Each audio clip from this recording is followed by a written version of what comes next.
Hello everyone! Welcome back to Rimar Bean Cooking Lifestyle.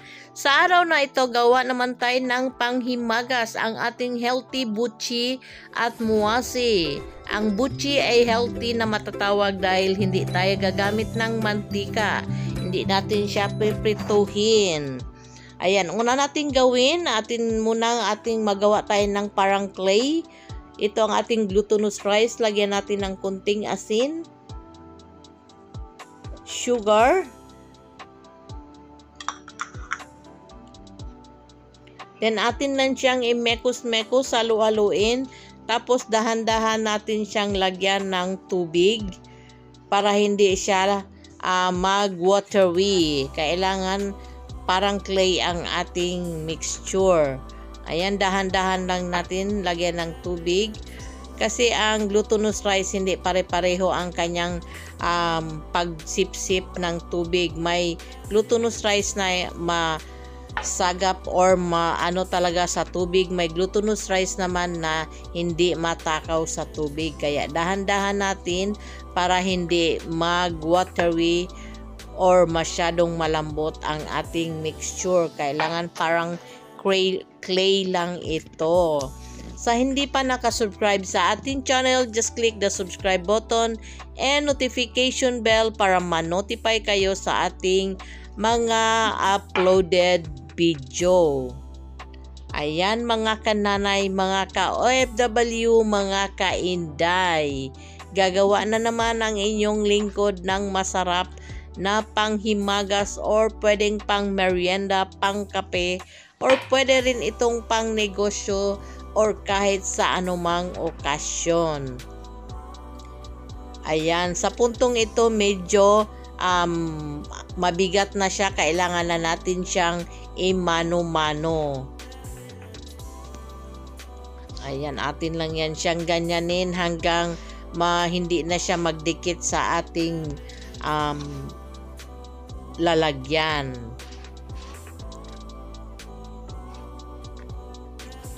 Yan, natin lang siyang halu-haluin. O yan, ganyan na, hindi na siya nagdikit. Maglagay tayo dito ng ubi food color. Dahil kulay purple ang ating gagawing butchi.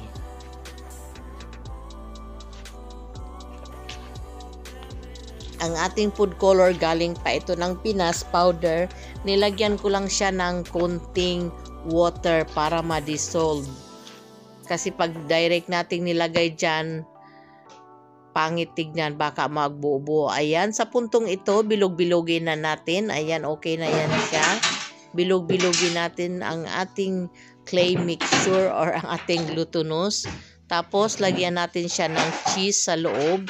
Ang ginamit ko ditong cheese is tawag nilang curry or creamy cheese. Ayan, atin lang siyang bilog-bilogin. Pag pang negosyo, kailangan pantay-pantay. Gagamit tayo ng 1/2 tablespoon na kutsara. Dito kasi atin lang itong pang merienda kasama ang ating mga ka-OFW. Kaya mano-mano na lang natin. Hindi na natin tinimbang or kahit hindi na pare-pareho ang kanyang pagbilog. Kasi kakainin lang naman namin ito. Ayan. Continue lang ating process sa pagbilog. Lagyan ng cheese sa loob. Sa hindi pa nakasubscribe sa ating channel, just click the subscribe button and notification bell para ma-notify tayo lagi sa ating mga newly uploaded recipe. Ayan, tapos na nating nabilog at na-flatten yung ating mahashi.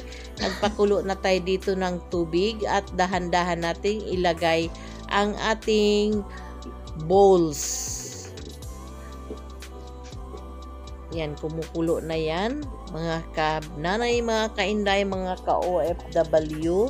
Ilagay natin. Tapos naghanda tayo doon ng cold water para pag naluto yan mamaya, direct nating ilagay sa ating cold water para hindi magdikit-dikit ang ating mga bola-bola o ang ating mga butchi.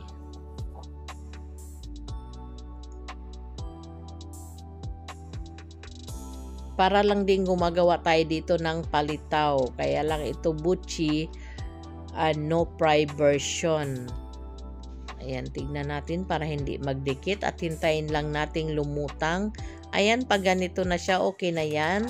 Atin siyang hanguin at ilagay natin doon sa ating cold water. Ayan ang ating cold water. Lagay natin dyan siya para hindi magdikit-dikit.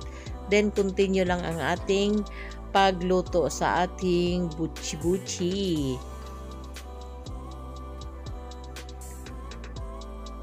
Yan, dahan-dahan lang, baka pati ang kamay natin is malagay sa kumukulong tubig. Yan, ganyan lang ang ating process niyan. At pagkatapos nating maluto lahat ng ating buchi, may inihanda na tayong sesame seeds. Ang ating roasted sesame seeds.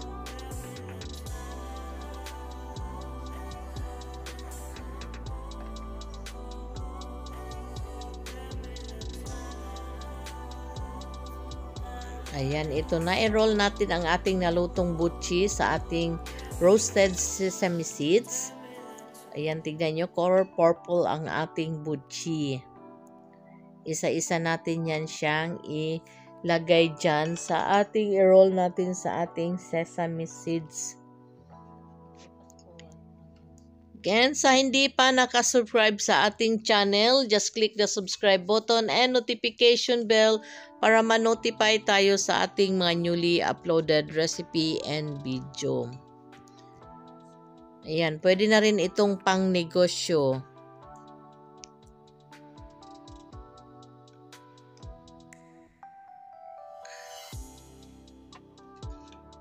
Ito yung ating last part. Hanguin na natin.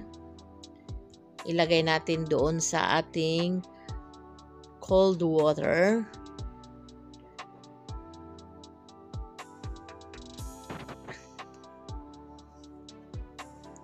Ayan, tapos na nating lahat na roll.